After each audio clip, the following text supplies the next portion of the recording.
This is Rabbi Mark Kunis and my taste of Torah for Parshat ChukatBalak, 5780.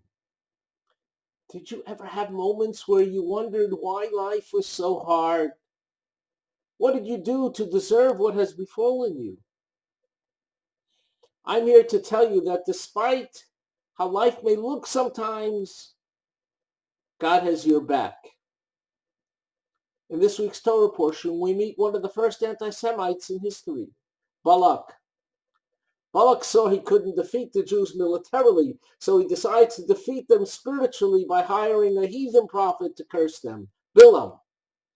It's an elaborate story, the end of which is that Bilam's attempts at cursing the Jews are turned into blessings, especially the famous blessing, Matovu Halecha Yaakov, how good are your tents, O Israel. The amazing thing to me about this story is that the Jewish people had absolutely no idea that it was happening. Not the hiring of Bilam by Balak, nor the building of altars and offering sacrifices so they can gain God's favor.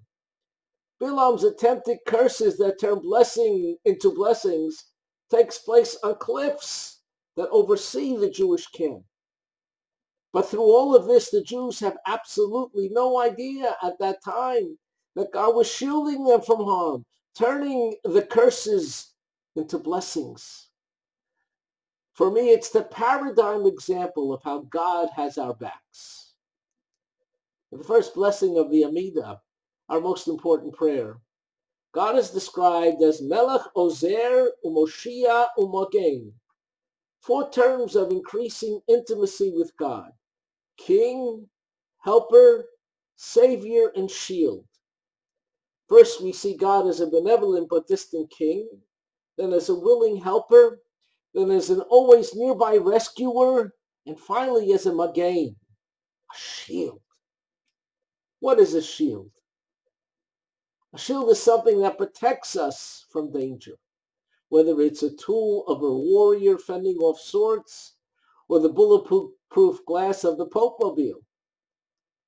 God in the Amidah is identified as the supreme shield that protects us even when we don't know it, even before a potential tragedy happens. Let me ask you, were you or someone you know ever involved in a terrible accident and somehow miraculously just got up and walked away, suffering little or no injury? That was God manifesting as your shield. Did you ever make a wrong turn or for no reason take a different path and you couldn't figure out why? That could have been God as your shield, protecting you from some misfortune that was awaiting you. My friends, God watches over us and protects us in 100 different ways every day. It is impossible to ever know the extent of what he does for us. All we can do is to repeat from the Amidah prayer of thanksgiving, God, our lives are in your care and our souls in your charge. And for your miracles that are with us every day, and for your wonders and favors at all times, evenings, mornings, and afternoons. You who are good, may your mercies never cease. My friends, whatever you do and wherever you go, never forget, God has your back. Have a great Shabbos.